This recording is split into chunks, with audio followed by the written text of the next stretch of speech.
No se endeudaron para comprar una casa, no se endeudaron para comprar un auto, no se endeudaron siquiera para comprar una heladera, no se endeudaron para irse de vacaciones, ni al Caribe, ni ninguna de esas cosas.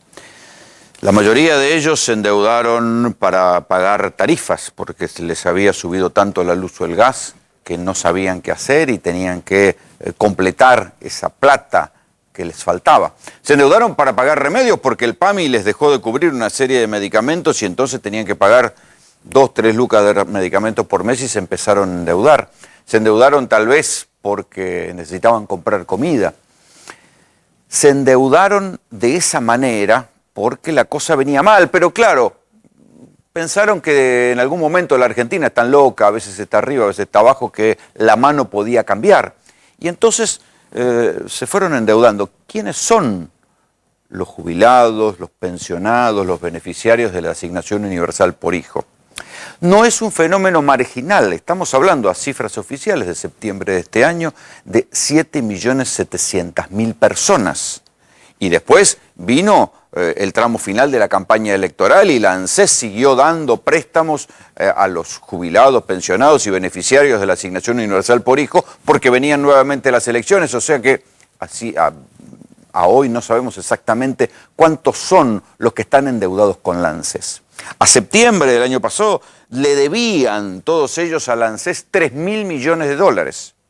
Si uno lo quiere analizar en cifras, insisto, para que vean que no es un fenómeno marginal, sino que es un fenómeno masivo, o por lo menos tan masivo que ya necesita una solución política. El 40% de los jubilados, el 30%, perdón, de los jubilados registra deudas con la ANSES. 2.100.000 jubilados le deben plata a la ANSES. ¿Qué significa esto? Que pueden embargarle o pueden cobrarle hasta el 30% de sus saberes. Entonces, si un jubilado gana 14, después termina cobrando ¿cuánto?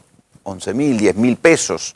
¿Sí? Perdió el 30% de sus saberes, pero ahí no termina. Si además es un jubilado que tenía todavía la moratoria pendiente, le descuentan de eso. Y si además contrató algún crédito o alguna cosa con mutuales, y ya se sabe que las mutuales son rápidas para cobrarle a los jubilados, también le descuentan eso, y así están esta gente cobrando 7.000, 8.000, algunos casos extremos que cobran 2.000, 3.000 pesos. Entonces uno puede decir, ¿qué pasó? ¿Hubo una epidemia de irresponsabilidad entre la gente que le debe plata a la ANSES? ¿Les atacó a todos una epidemia de irresponsabilidad? No, muchachos, es una cuestión de necesidad. Muchos de ellos se endeudaron para pagarle al prestamista. Empezaron a pedir plata cuando la cosa empezó a andar mal y confiando con que en algún momento iba a mejorar, empezaron a pedirle plata al prestamista del barrio. Y el prestamista del barrio le decía, no, pero la cuota es baja, no te preocupes. Claro, cuando no le decía que la tasa era de arriba del 130, de hasta el 200%, le decía que la cuota era baja y que la iba a ir pagando. Cuando se quisieron acordar estaban ahogados por las deudas y entonces se dieron vuelta y le pidieron plata al ANSES, pero el ANSES no te la regala, te cobra una tasa del 50% anual, más o menos la misma que la de la inflación, y las jubilaciones no se actualizan con la inflación y así terminan encerrados en esa telaraña de deudas. Piensen que el 95% de la gente que cobra la asignación universal por hijo, o sea, gente que son pobres ya de por sí, nadie que no sea pobre va a cobrar la asignación universal por hijo, el 95% de los que cobran la UH le deben plata a la ANSES porque pidieron estos préstamos. Entonces los irresponsables acá no fueron los que tomaron la deuda. Desde el punto de vista de la legalidad o de la lógica, no sé, liberal si quieren, de la economía, los irresponsables que tomaron más deuda de la que pueden pagar y ahora están pasándola mal, viven penurias económicas, son los que tomaron la deuda.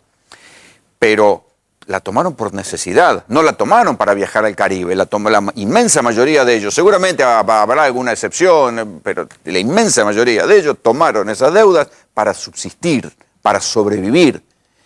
Pero aquí hay que detenerse en otra cosa, porque si van a acusar de irresponsables a los que se endeudaron, no existe una epidemia de irresponsabilidad masiva. Lo que hubo es necesidad, y la masividad convierte justamente a un problema en un problema político.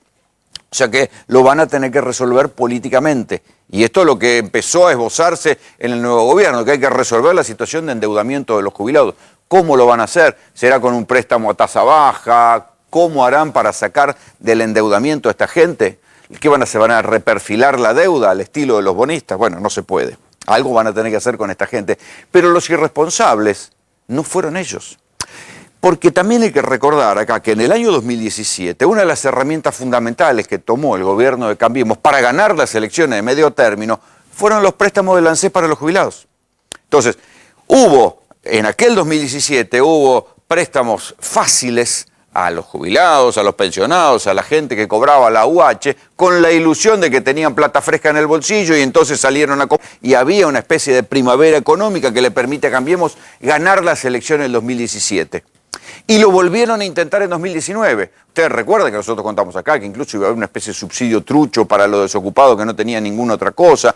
Claro, lo que pasa es que por más préstamo que dieran, ya para el 2019, la crisis económica había devorado tanto la situación que no había préstamo que los hiciera salvar y los hiciera cambiar de opinión a los que se habían empobrecido en esos 2 años.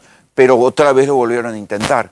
O sea que los préstamos que se dieron, esos 3.000 millones de dólares que se dieron a la gente que estaba necesitada y que veía cómo le iban comiendo los sueldos, la tarifa, los medicamentos que el PAMI ya no cubría, fueron préstamos dados con fines electorales en su inmensa mayoría. ¿Quién fue el irresponsable entonces? ¿Fueron los que se endeudaron por necesidad o fueron los que especularon con la política y dieron esos préstamos tentando a la gente, sobre todo los más vulnerables? No, a ver, o alguien que cobra la asignación universal por hijo, ¿qué le vamos a pedir? Que haga un análisis de riesgo crediticio. Al jubilado le vamos a pedir que sepa de finanzas y sepa si le cobra interés simple o interés compuesto. No, todo eso uno se lo puede exigir a un empresario, a alguien con quien está negociando y después sí lo puede acusar de haberse endeudado de manera irresponsable, pero no a una persona que tiene que comprarse remedio, comida o terminar de pagarle al usurero. En cualquier caso, así está la cosa hoy. Han repartido tanta plata de manera tan irresponsable, sabiendo que la gente estaba necesitada, que hoy no encuentra salida. La gente está asfixiada por esas tasas del 50%. La deuda existe para el Estado, que seguramente no la va a poder cobrar nunca, y ahora hay que salir al rescate de esa gente. Es para preguntarse, ¿no? ¿Quién fue el irresponsable? Bienvenidos. Esto es GPS.